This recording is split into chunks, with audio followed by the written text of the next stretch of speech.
Hello friends, welcome to my channel IGNOU BA English.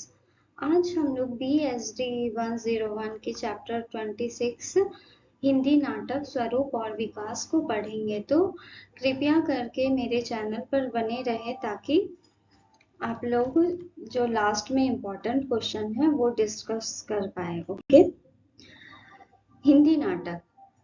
सबसे पहले तो आपको पता है नाटक क्या होता है? ड्रामा। तो इसे पढ़ने और सुनने के अलावा देखा भी जाता है। हम लोग इंग्लिश में भी इस टॉपिक को पढ़े हैं। लोग देखना ज़्यादा पसंद करते हैं और यह परिस्थिति के ऊपर जो है निर्भर करती है। यह नाटक जो है प्रत्यक्ष होता है, मीन्स दिखाई देता है। अगर आप पढ़ेंगे या किसी से सुनेंगे भी तो आप उसको इमेजिन कर सकते हैं। नाटक मीन्स आप समझ लो मूवी। जैसे आप मूवी देखते हो तो वो क्या है? एक तरह का नाटक ही है, प्ले है। जो लेखक स्क्रिप्ट लिखता है वह अभिनेता और अभिनेत्री के द्वारा एक्ट करके दिखाया जाता है। नाटक क्या है? मूवी है। इसमें तरह तरह की सजावट, कपड़े, एक्ट के अनुसार लाइट की व्यवस्था एवं कुशल लोगों की जरूरत होती है। कुशल लोग मीन्स जो एक्टिंग में महारत हासिल होती है जिनकी। नाटक को सुंदर बनाने के लिए सजीवता या नाटक में घटनाओं को घटित होते हुए दिखाते हैं। नाटक को चलचित्र में एक से दो बार नहीं दोहराया जाता है। कोई भी आप जैसे मूवी देखते हो तो क्या एक ही सीन क्या बार बार चलता है? नहीं, एक scene, one scene at one time. Okay. नाटक और रंगमंच में घनिष्ठ संबंध होता है। नाटक और उपन्यास, नाटक अलग चीज है, उपन्यास अलग चीज है। यह दोनों अलग विधाएं हैं पर दोनों बहुत ही ज्यादा लोकप्रिय हैं। नाटक के निर्माण में भारतीय तथा पाश्चात्य नाट्य दृष्टियों का योगदान रहा। नाटक के गुरु जो जो जिनके द्वारा ये नाटक आज के समय में बहुत ज्यादा फेमस है, गुरुओं के द्वारा बताए गए ये अनिवार्य तीन चीजें क्या थी? वस्तु, नेता और रस। लेकिन उसके बाद जो गुरु के द्वारा जो बताए गए जो चीजें थी वो क्या थी? कितनी चीजें थी? वह 6 चीजें थी, जिसमें कथा वस्तु, पात्र, देश काल, संवाद, शैली और उद्देश्य, जो कि अभी हम लोग पढ़ते हैं कथा वस्तु। किसी भी नाटक में सबसे ज्यादा कथा वस्तु क्या है? सबसे इम्पोर्टेंट चीज यही है। इसका अर्थ है कार्य व्यापार की योजना। कथा वस्तु का मतलब है कार्य या योजगार की व्यापार की योजना। और यह जो वस्तु है वह कोई भी क्षेत्र में चुना जा सकता है।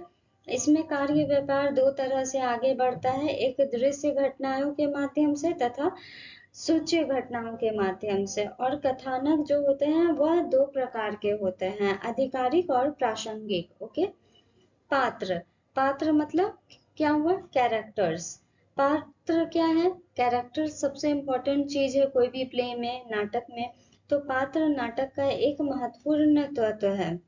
और यह पात्र जो है या तो पुरुष पात्र होंगे, प्रधान स्त्री पात्र जो है नायिका कहलाती है, और विरोधी पात्र क्या कहलाता है? खलनायक कहलाता है। ये बहुत ही इंपॉर्टेंट क्वेश्चन है, यहाँ पर पूछा जाता है कि पात्र कितने प्रकार के होते हैं। तो आप उसमें क्या लिखेंगे? पुरुष पात्र नायक कहलाते हैं, प्रधान स्त्री पात्र नायिका कहलाती है, और जो विरोधी पात्र होते हैं वह खलनायक कहलाता है। और विदूषक क्या होता है? विदूषक मीन्स होता है कॉमेडी, जो नाटक में हास्य उत्पन्न करता है। मीन्स जो विदूषक मतलब होता है जो कॉमेडी क्रिएट कर रहा है, मतलब ऐसा कैरेक्टर जिसके कुछ भी बोलने से हंसी आए, कॉमेडी का वो हिस्सा हो। तो बहुत सारी कॉमेडी मूवी होंगी तो उसमें जो भी कैरेक्टर्स हैं तो वो क्या है, आपको पता है कि ये कैरेक्टर आएगा तो कुछ हंसी का हंसने की बातें बोलेगा। तो पात्रों की संख्या के संबंध में नाटक का कोई उचित निश्चित नियम नहीं हो सकता। कैरेक्टर्स बहुत सारे भी हो सकते हैं या लिमिटेड हो सकते हैं, या नाटक में एक ही कैरेक्टर जो है वो पूरे नाटक को प्ले करता है। अब देश काल, देश काल जो है वो इसमें जो है देश काल, संवाद, शैली और उद्देश्य। तो संवाद क्या है? भाषा, शैली और संवाद। भाषा क्या है? नाटक में भाषा को गंभीर दायित्व दिया जाता है और यह मौखिक रूप से महत्वपूर्ण इसकी भूमिका होती है। भाषा क्या होती है? संवाद जो होता है वो नाटक के का प्राण माना जाता है। मतलब इसका सोल क्या है, संवाद है, और संवादों के बिना नाटक कभी नहीं हो सकता है ना। तो और शैली क्या होती है, शैली भी एक यह महत्वपूर्ण हिस्सा है, और ये दो चीजें प्रभावित करती है, एक लेखक का व्यक्तित्व और विषय।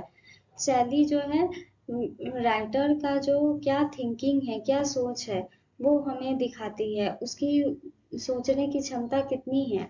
तो कोई भी जो मूवी होती है, जो प्रोड्यूस होती है, तो उसके स्क्रिप्ट राइटिंग कौन लिखता है, लेखक लिखता है। नाटक के प्रकार, स्वरूप के आधार पर सुखांत, दुखांत, प्रहसन, परक, ये सारे क्वेश्चन जो है बहुत इंपॉर्टेंट है। नाटक के प्रकार आपको लिखने के लिए आएंगे कि नाटक के कितने प्रकार होते हैं, तो आप लिखेंगे इसके 4 प्रकार होते हैं। स्वरूप के आधार पर सुखांत, दुखांत, प्रहसन, परक। विषय के आधार पर ऐतिहासिक, सामाजिक और धार्मिक। शैली के आधार पर हास्य, व्यंग्य और प्रतीकात्मक। अंकों के आधार पर एकांकी या अनेकांकी। एकांकी मीन्स एक नाटक, अनेकांकी मीन्स अनेक नाटक। हिंदी नाटक का विकास, तो हिंदी नाटक का विकास कब हुआ, तो हिंदी नाटक का विकास 19वीं शती में प्रारंभ हुआ था, और इस विकास को हम 3 भागों में बांट सकते हैं। पहला भारतेंदु युगीन, उसके बाद था प्रसाद युगीन हिंदी नाटक, उसके बाद प्रसादोत्तर हिंदी नाटक। तो सबसे पहले हम पढ़ेंगे भारतीय युगीन। भारतेंदु युगीन नाटककार, इस समय नाटक की परंपरा शुरू हो चुकी थी। भारतेंदु को नाटक का राजा माना जाता था। भारतेंदु जो है क्या है, उस युग का नाम दिया गया है, और इस पर सभी भाषा पर प्रमुख प्रभाव पड़ा।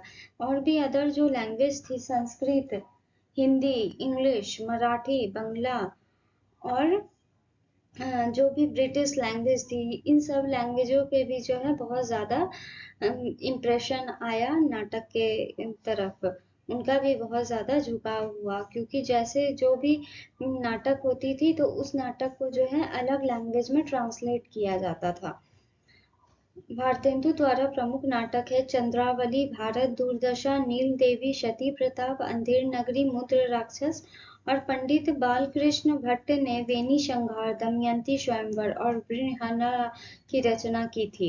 इन नाटकों को अलग भाषाओं में भी अनुवादित किया। ये जितने भी नाटक आपने पढ़े, उन सबका इंग्लिश ट्रांसलेशन भी हुआ था, और संस्कृत, मराठी, बंगला, इन सब में भी ट्रांसलेट करके इस प्ले को जो है स्टेज पे इस प्ले की एक्ट हो चुकी है।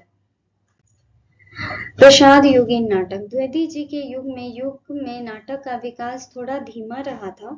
उस समय बहुत ज्यादा पॉपुलर नहीं हो पा रहा था, और लेकिन प्रसाद जी के उदय के साथ हिंदी नाटक का के क्षेत्र में एक नया युग आरंभ हो चुका था। प्रमुख नाटक अजात शत्रु, कामना, एक गुट, इन्होंने नाटक की एक नई शैली की खोज कर दी थी, जिसमें ध्रुव स्वामिनी, चंद्रगुप्त तथा ध्रुव स्वामिनी, जो कि हमारे हिंदी गद्य में एक चैप्टर है। इसके बाद हम लोग उस चैप्टर को पढ़ेंगे, उसकी एक नई वीडियो आएंगी, तो प्लीज आप लोग उसे देखेंगे।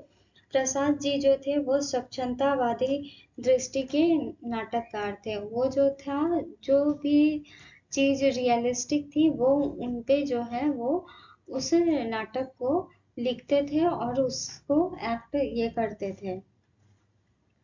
उसके बाद अब हम देखेंगे प्रसाद युगीन प्रसादोत्तर हिंदी नाटक। यह सबसे एक इम्पॉर्टेंट उपलब्धि थी।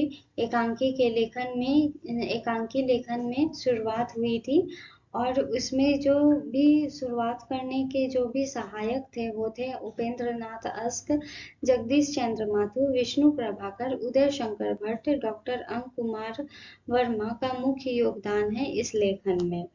तो इसका जो हिंदी में जो रंगमंच के क्षेत्र में अनुवाद की जो था, जो अनुवाद करने का चलन हुआ था, तो यह महत्वपूर्ण उसमें भूमिका थी। इन सभी जो राइटर्स थे, तो इन सभी लेखक की जो है प्रमुख ये भूमिका थी इसमें। और इनकी जो गतिविधियां हैं, 1960 के बाद नाटक और रंगमंच में इतिहास की नई उपलब्धियां का दौर शुरू हुआ। उसके बाद 1960 के बाद जो है लेखन, राइटिंग, नाटक, ये सब का जो है एक अलग दौर शुरू हुआ और बहुत ज़्यादा मतलब लोगों को यह रंगमंचीय नाटक पसंद आता था और स्त्री पुरुष संबंधों में जो मतलब जो भी ये थी तो स्त्री पुरुष में पहले बहुत ही ज़्यादा मतलब डिफरेंसेस थे, लेकिन इन नाटक को जो है रंगमंच के द्वारा स्त्री पुरुष सब एक जगह इकट्ठा होकर देखते भी थे और स्त्री पुरुष एक साथ मिलके उस नाटक को में हिस्सेदारी भी लेते थे, मतलब रोल प्ले करते थे। ओके, तो ये सबसे इम्पोर्टेंट क्वेश्चन है, ये जरूर आते हैं एग्जाम में, तो आप इसको प्लीज आप पढ़ लें और आप एक बार समझ लेंगे तो आप जरूर इसे एग्जाम में लिख पाएंगे। नायक, नायक कौन है? पुरुष पात्र नायक कहलाता है। नायिका, स्त्री पात्र नायिका कहलाती है। खलनायक, जो पात्र सबसे अधिक क्या करे, विरोध, उसे खलनायक कहा जाता है। विदूषक, हास्य व्यंग की रचना करने वाला पात्र विदूषक कहलाता है। ठीक है, सो आई होप आप लोगों को यह वीडियो पसंद आया हो। So please like, share and subscribe my channel and please motivate me to make more videos for you. Okay, bye bye friends, thank you very much.